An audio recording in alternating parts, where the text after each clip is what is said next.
Hello students, welcome to our tuition classes.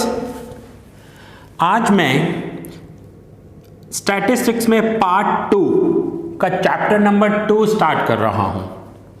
Stats के part 2 book में chapter number 2 और chapter name है random variable and discrete probability distribution.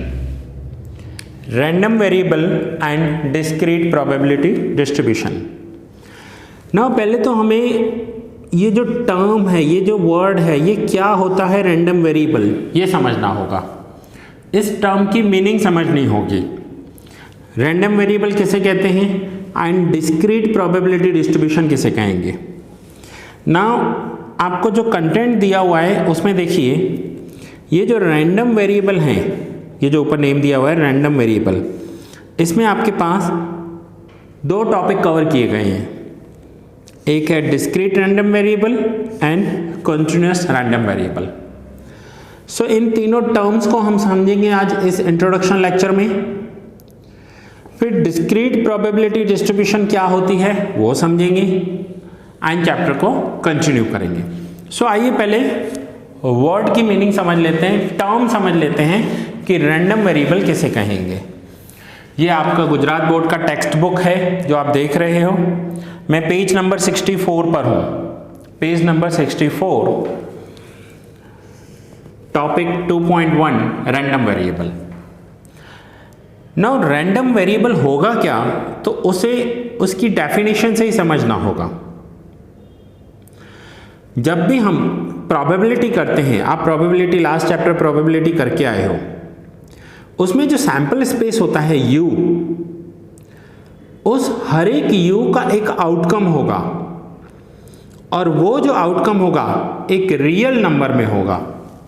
अब real number में कैसे होगा, पहले मैं डेफिनेशन रीड करता हूं, फिर आपको उसको प्रैक्टिकली करके बताता हूं। देखो रैंडम वेरिएबल मैं रीड कर रहा हूं। Let U be a sample space of a random experiment. Every element of U need not always be a number. ये पॉइंट अंडरलाइन कर लो आप, not always be a number. अब पहले तो U समझ लेते हैं। U जिसे हम सैंपल स्पेस कहते हैं, प्रोबेबिलिटी वाले चैप्टर में मैंने बहुत अच्छे से क्लियर किया है, फिर भी मैं आपको बता देता हूँ। नाउ U क्या होगा, सपोज करो कि मैं एक कॉइन टॉस कर रहा हूँ, तो उसके आउटकम्स क्या होंगे, आइदर हेड और टेल। तो ये हो गया इसका U। अब हर एक U जरूरी नहीं है एक नंबर हो। यहां पर देखो क्या दिया हुआ है, every element of U need not always be a number. ये एक नंबर नहीं है। However, we wish to assign a specific number to each outcome. But अगर हम हर एक आउटकम को एक नंबर असाइन कर रहे हैं तो वो हो जाएगा हमारा रैंडम वेरिएबल। अब सपोज करते हैं, सपोज आप कॉइन टॉस कर रहे हो और आपको बताया जा रहा है कि आपको कॉइन टॉस करना है, हेड आ गया तो आपको ₹10 मिलेंगे, दैट मीन्स ये आपका प्रॉफिट होगा। लेकिन टेल आ गया तो आपको ₹5 देने पड़ेंगे, मीन्स ये आपका लॉस हो गया। सो अगर कॉइन टॉस हो रहा है, इफ़ यू गेट हेड तो आपको ₹10 मिलेंगे, ये आपका प्रॉफिट होगा, गेन होगा। टेल आ गया तो आपको ₹5 का लॉस हो गया। तो अब देखो हमने क्या किया, हर एक आउटकम को एक नंबर असाइन कर दिया कि ऐसा होगा तो हम ये करेंगे और ऐसा हुआ तो हम ये करेंगे। सो अब मैं डेफिनेशन फिर से रीड कर रहा हूं, होपफुली आपको समझ में आएगी। Let U be a sample space of a random experimental. ये एक रैंडम एक्सपेरिमेंट का एक सैंपल स्पेस है। Every element of U need not always be a number. ये हमेशा एक नंबर नहीं होगा। However, we wish to assign a specific number to each outcome. But हमने क्या किया, हर एक आउटकम को एक स्पेसिफिक नंबर असाइन कर लिया। अब ये रैंडम एक्सपेरिमेंट ज़रूरी नहीं है कि हेड एंड टेल हो सकता है आप डाइस थ्रो कर रहे हो तो उसमें 6 आउटकम्स होंगे। हो सकता है आप प्लेइंग कार्ड्स में कार्ड्स देख रहे हो तो उसके आउटकम्स कितने होते हैं, 52 कार्ड्स होते हैं। सो 52 कार्ड्स को ही अगर हमने एक नंबर असाइन कर दिया, सो वो हो जाएगा हमारा रैंडम वेरिएबल। ये रैंडम वेरिएबल एक फंक्शन होता है, हम फंक्शन असाइन करते हैं। A function associating a real number with each outcome of u is called a random variable. Her outcome को एक नंबर असाइन कर देंगे। चलो दूसरा एग्जांपल देता हूँ। सपोज करो एक बॉक्स है जिसमें बहुत सारे बॉल्स पड़े हुए हैं और बॉल्स के अलग अलग कलर्स हैं। अब आपको इसमें बताया गया है कि अगर वाइट बॉल निकला, वाइट बॉल, तो आपको 10 रुपीस मिलेगी। दूसरा, अगर रेड बॉल निकला तो आपको 20 रुपीस मिलेंगे। थर्ड, अगर ग्रीन बॉल निकला तो आपको 50 रुपीस मिलेंगे। लेकिन इन सभी बॉल्स में ब्लैक बॉल भी मिक्स किए गए हैं। अगर ब्लैक बॉल निकला तो आपको 5 रुपीस देने पड़ेंगे, ₹5, दैट मीन्स माइनस। तो अब देखिए, हमने हर एक बॉल को एक नंबर असाइन कर दिया और इस नंबर को ही हम फंक्शन बोलते हैं और वो होगा random variable. So a function associating a real number with each outcome of u is called a random variable which is denoted by x। उसे हम x से डिनोट करते हैं। That is a random variable based on a sample space u is denoted by x u tends to r। हमने u को क्या कर दिया, रियल नंबर। रियल नंबर कौन से होते हैं, पॉइंट में होंगे, डिवाइड में होंगे, हर रियल नंबर असाइन कर दिया हमने। सो u का आउटकम हमने क्या कर दिया, रियल नंबर में। अब देखिए यहाँ पर कुछ एग्जाम्पल्स भी दिए हुए हैं उसके। The number of heads in tossing and coin, the number of accident during a week in a city, the weight of a person in kilogram. अब ये सारे क्या हैं, ये सब रैंडम वेरिएबल्स हैं। सो रैंडम वेरिएबल का मीनिंग होपफुली आपका क्लियर हो गया होगा कि जो भी u सैम्पल स्पेस है उसे एक नंबर असाइन कर दें और वो नंबर हमारा हो जाएगा रैंडम वेरिएबल। सो नाउ अभी हमने फर्स्ट मीनिंग समझ ली। कंटेंट जो है 2.1 उसमें जो दिया हुआ है रैंडम वेरिएबल। नाउ मैं आपको discrete random variable and continuous random variable term explain करने जा रहा हूँ। सो नाउ आइए आगे समझते हैं discrete random variable.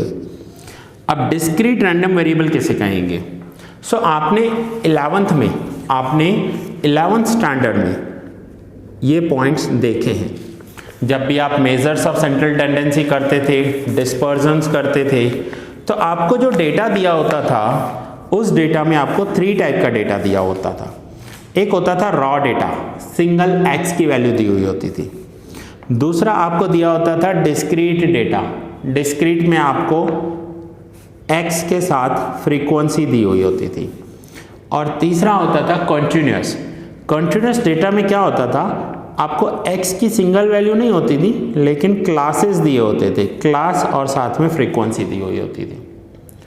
So only x raw data, x के साथ फ्रीक्वेंसी तो डिस्क्रीट, क्लास के साथ फ्रीक्वेंसी तो ये हो जाएगा कॉन्टिन्यूस।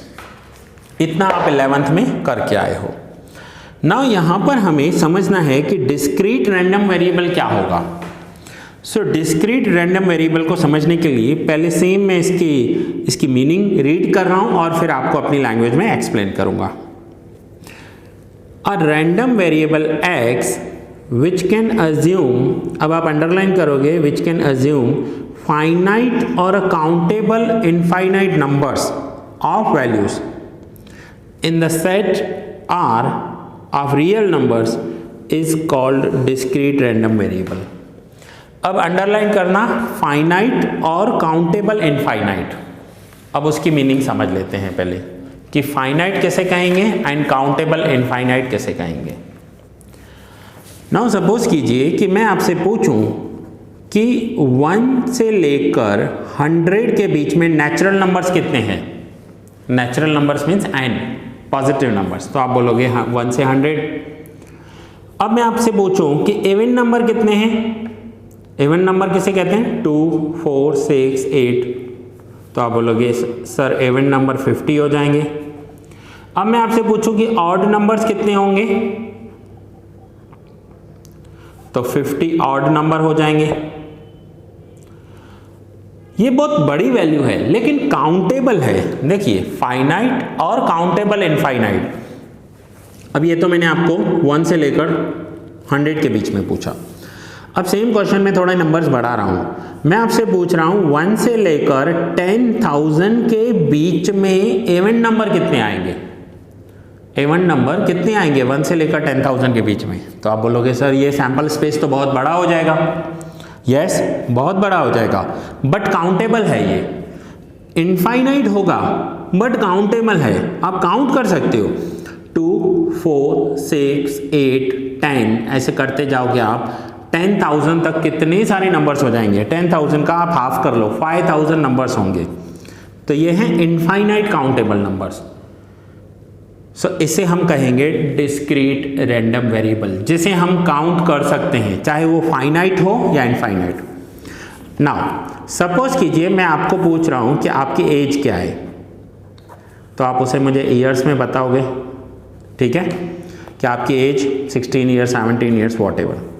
अब मैं आपसे पूछ रहा हूं कि मंथ्स में कितने हैं, आप अपनी एज के मंथ्स काउंट करके बताओ। तो आप मंथ्स भी काउंट कर सकते हो, थोड़ी कैलकुलेशन बड़ी हो जाएगी। अब मैं आपको पूछ रहा हूं कि मुझे आपकी एज में डेज काउंट करके बताओ।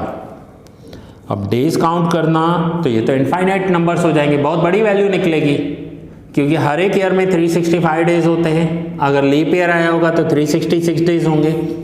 इसे आप काउंट करने में टाइम लगेगा, but it is countable.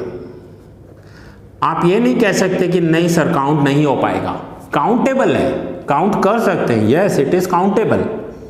So ये हो गया डिस्क्रीट रैंडम वेरिएबल, कि जिसमें फाइनाइट नंबर्स होंगे और इनफाइनाइट नंबर्स होंगे। वैल्यू बहुत बड़ी हो सकती है बट काउंट होगा, ये श्योर है कि काउंट होगा, ऐसा नहीं है कि काउंट नहीं होगा।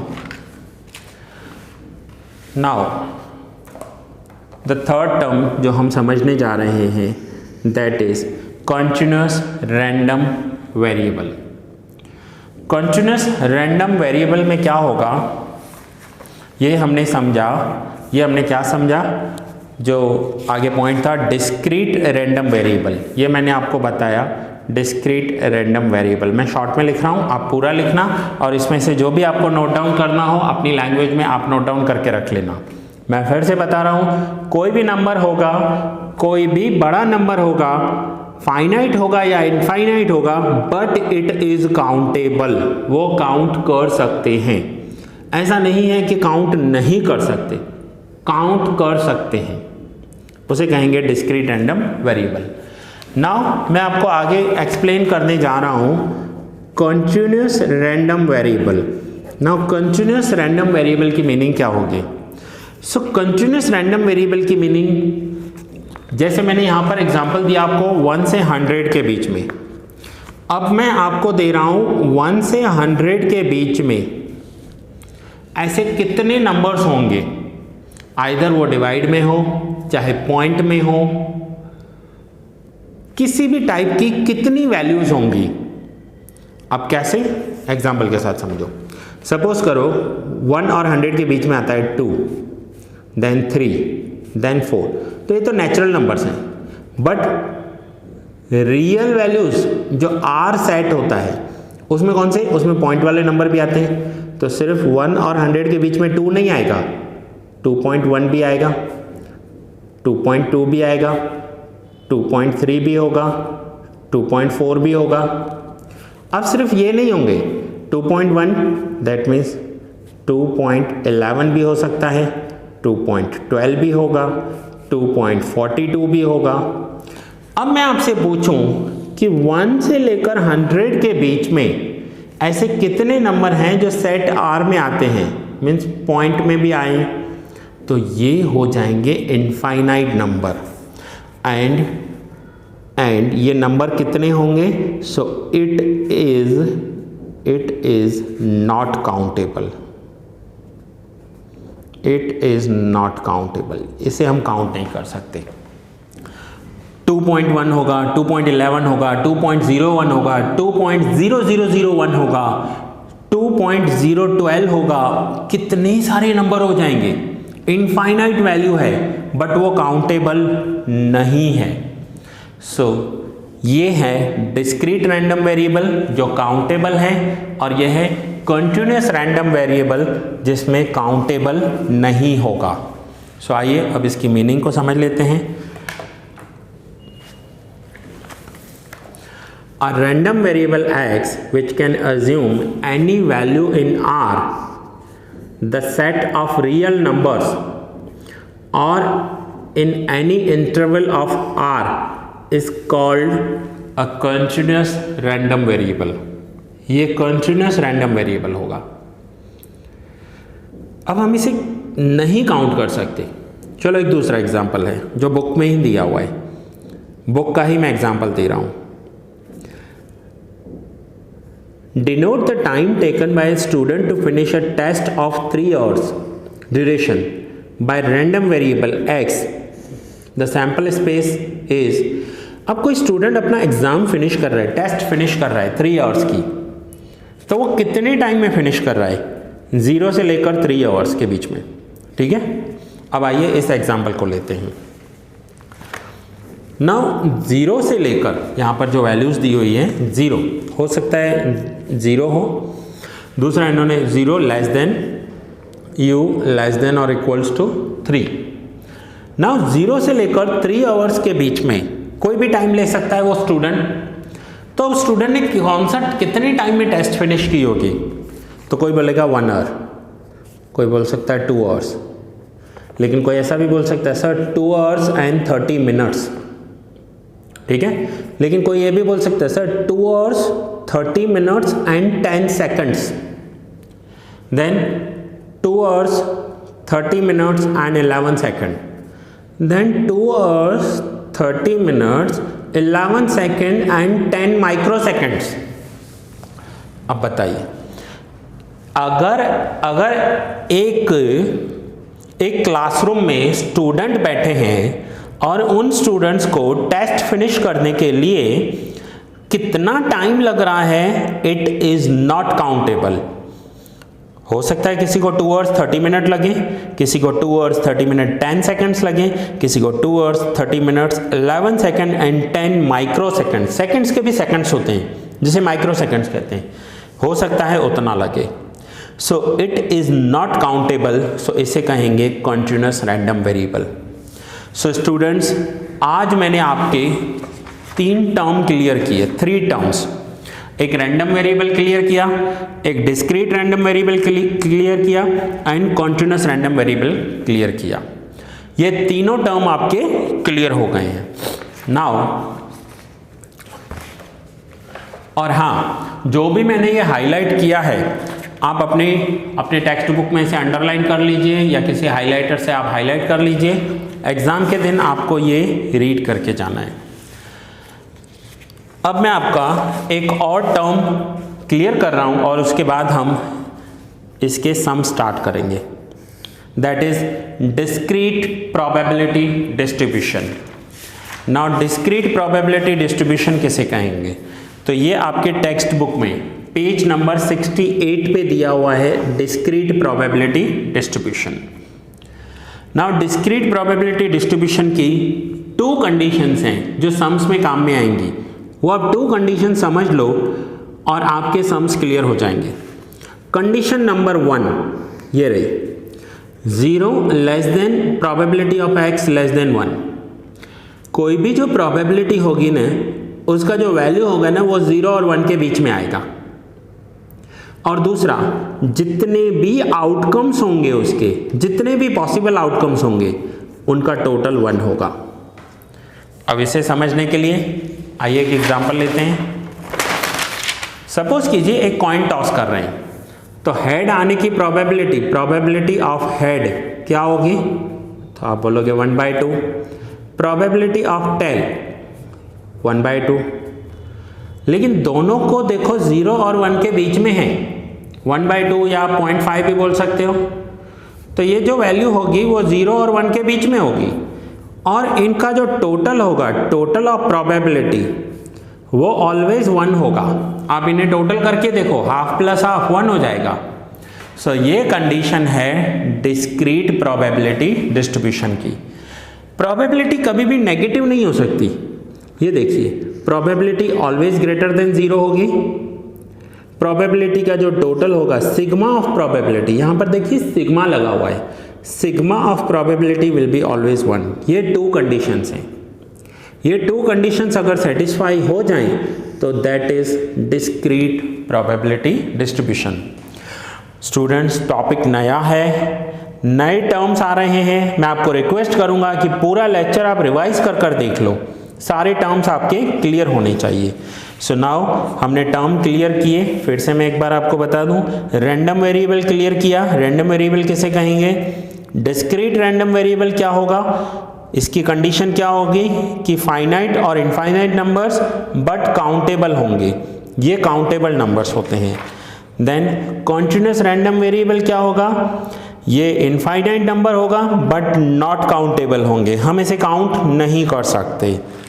And then discrete probability distribution, यहाँ पर 2 कंडीशंस हैं कि प्रोबेबिलिटी जो होगी वो 0 और 1 के बीच में होगी, और प्रोबेबिलिटी का टोटल ऑलवेज 1 होगा। ये हमारी कंडीशंस हैं। सो स्टूडेंट्स, ये आज आपका इंट्रोडक्शन लेक्चर लिया है मैंने, फर्स्ट लेक्चर था, थोड़ा ध्यान से समझ लेना। फिर से हमने टर्म क्लियर किए, एक random variable, discrete random variable, continuous random variable and discrete probability distribution, ये हमने टर्मिनोलॉजी क्लियर की। नेक्स्ट लेक्चर में मैं आपको सम्स करवाऊंगा। सो मिलते हैं नेक्स्ट लेक्चर में।